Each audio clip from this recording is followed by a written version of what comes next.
Ah, yes. Hello, slimy furtlers. Yeah, you're looking at the thingy. I need to clean this, but you know, hey. Yeah. So something a little bit different for my channel today. I am going to talk about my kind of model making, painting thingamabob, which I don't do very often. On my YouTube channel because I don't know why. It's when you do model making videos, it's quite literally like watching paint dry, because it is. But yeah, this is something I don't talk about very often, even though it is my kind of main hobby, along with the with the old Xbox and the internet. I'm just watching a video by Forgotten Weapons about a German 60mm mortar or something. Oh, 5cm mortar. That's it. Yeah. The old action figure collecting and things like that. It's you can't really talk about that much anymore. The whole toy review thing has kind of died a death. But yeah, model making is something I got into when I was a young boy, and I kind of fell in and out of it over the course of time. But I'm going to talk about one particular project I'm working on at the moment, which is basically this. This is an Airfix 1/76 scale Churchill crocodile tank, and I built the model, and I was just going to paint it and stick it over here with my. You can see there I've got tanks and stuff all there, and I thought, you know what, I'm not gonna just paint it and leave it like that. I'm gonna do like a bit of a like a battle scene for it or something like that. I did a what they call it, a kind of diorama thing with the what they call it, the Sherman Crab a while back, and I quite enjoyed doing it. And I thought, being as that when I'm painting wargames miniatures, I do like to give them nice bases, with logs and bits and bobs strewn about, so it looks characterful, and rather than just plain bases, and like you might as well not bother painting them when you do that, because you're just using them like chess pieces, is what they call it.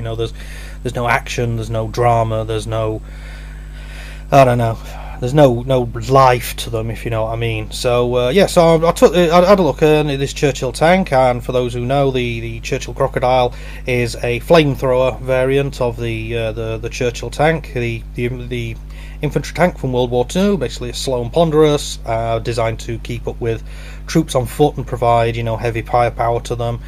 Usually, what happens is the Churchill tank would have a machine gun here. Except on the crocodile version, it got replaced with a flamethrower, so we have a slightly different thing there. And then we have this trailer behind, which contains the the fuel tanks for the flamethrower. Then it's linked up by a pipe that runs through here and through the tank and this thing. Then you have a guy inside, and he spits fire at the jerrys or whatever. But yeah, so I thought, well, what can we do? Obviously, it's flamethrower tanks, so we've got to highlight the fire aspect. The burn pain. One thing that nobody at all in the war liked, the idea of being roasted alive, kind of frightened everybody. Weird story about that. In the Pacific, the US Army and US Marine Corps, who were fighting the Japanese, found that the Japanese weren't bothered about being shot at or being shelled with mortar bombs or artillery. Things like that. They weren't bothered. They were quite happy to carry on, sit there and keep fighting until they died, because that's the way they thought. However, the Japanese were scared of fire, so the Americans quickly developed a flamethrower unit for the infantry to wear called the M1. That turned out that was a load of shit, so then they reworked it and came up with the M2, which is actually a lot better, and stuff that was made in the 40s is still out there today, fully usable, stuff like that. If you want to see an interesting series of videos about flamethrowers, yeah, watch, like I say, I'm watching Forgotten Weapons here. Forgotten Weapons does have a series of videos about flamethrowers. He's got a couple of things there. He's got an American M2 and a Japanese flamethrower that they demonstrate, and it's quite interesting, really, when you see, you think it's just a thing that squirts fire out, but it's a lot more complicated, and it's nice, it's from an engineering perspective to see how all these parts fit together and everything. But anyways, I'm going off topic. So what we have here, let me just give me a second just to pick it up, because it's currently drying. So what I did was I built this, and this is this is the base for it to go on. It's still a work in progress. I don't know whether you can see it because the glare. This camera's getting very old. It doesn't have like glare thing. It's just, you know, a pocket HD camera. But yeah, it's what we've got here is a little battle scene I made for it. I started off with just you know, putting the tank on and then sort of getting an idea in my head of how I wanted things to look. And I started off a piece of cardboard. I strengthened it by attaching some of these. You can see there's the I use the box from my SS-25 Topol missile launcher, which I've recently finished. Just strengthened it by using drink stirrers from a coffee shop. I half-inched a load of them once, and you know, they're damned useful for all sorts of things. Yep, strengthened it with that, just super glued them onto the bottom, let it dry, and you know, it's quite hard. It's still a little bit flexible, a bit more flexible than what I would like, but you know, I'll have to wait and see. So then what I did was I just kind of laid out the tank and then put it on there, and then decided, you know, oh, this is what it's going to be like, you know, stuff like that. I mean, I'm going to just pop this on here. I've not glued the tank on because obviously I want to paint the tank separate. I don't want to paint it in situ. Basically the tank's going to sit there like that.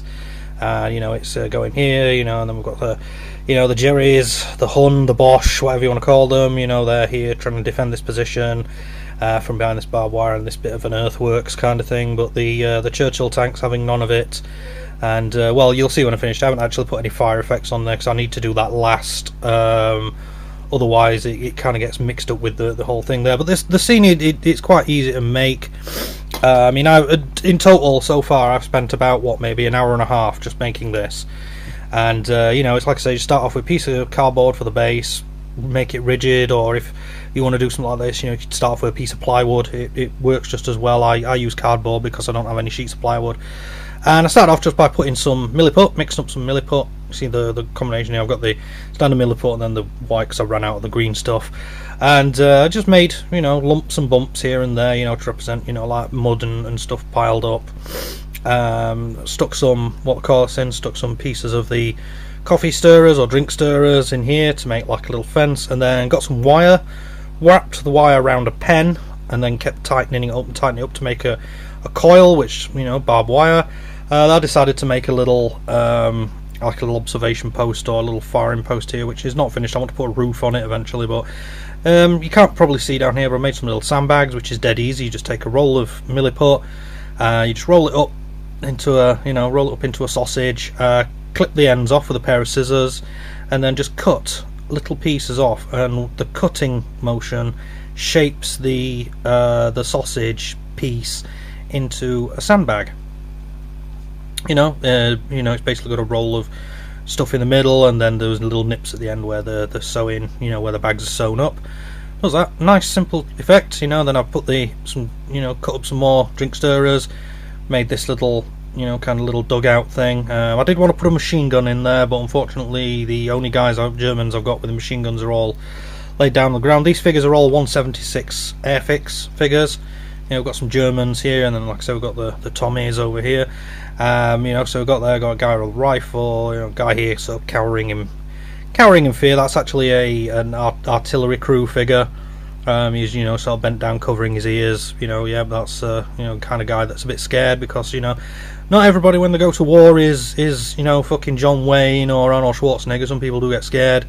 You know, got a guy here with an MP40, a couple of guys here who are going to be facing a horrible fate, and then some more guys here, a guy with a rifle, a guy with a submachine gun, then a guy down here with a machine gun.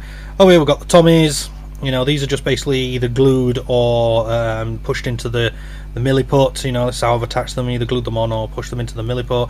You know, we've got a little Tommy squad here, got a little officer at the back with his pistol, you know, and then the guys with the rifles and submachine guns and everything and there. And then obviously the tank goes in this gap here, and do that. You know, we've got a guy here using the tank as cover, you know, to fire his submachine gun, and you know, then I made it so that there's some guys around this side as well, you know, coming up, advancing on a cover tank, because that's what the Churchill tank was for, or infantry tanks in general were for. They were for the foot troops to, you know, use to help approach the enemy. You know, you got a nice big block of steel here trundling along at walking pace, or just slightly over walking pace. You know, you can stand behind it and, you know, use it for cover and everything like that. And generally the enemy is going to be a bit more worried about this than what they are about this, you know. And, you know, obviously it helps, it fires shells, machine guns, and in this case a flamethrower. So, you know, it's dead handy to have an infantry tank knocking around. But yeah, going back to the base, it's obviously I put the milliput down, glued and glued and Millie put the figures in place, left it to dry, and then we've got this sort of like lumpy stuff. And then what I've done here is making up some gloopy mud kind of thing, some gloopy dirty crap. And what you do to do that, it's very simple. You just take some of this stuff. Just got some PVA wood glue here. I think I got this at Poundland, quid, just a quid, and you get a big bottle like that. Oh no, it's £1.99. It says there.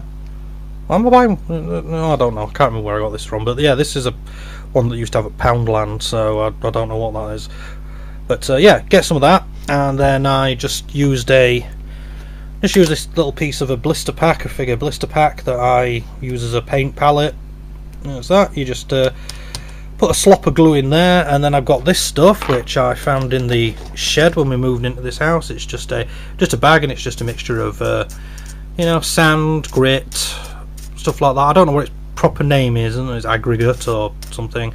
Yeah, it's a nice mixture of varying textures of sand, both coarse and fine, and then it's got some bits of gravel, rocks and stuff like that in there. And I just took a couple of scoops, a couple of teaspoons. I mean, actually just use the top of this as a scoop, just a couple of scoops of that.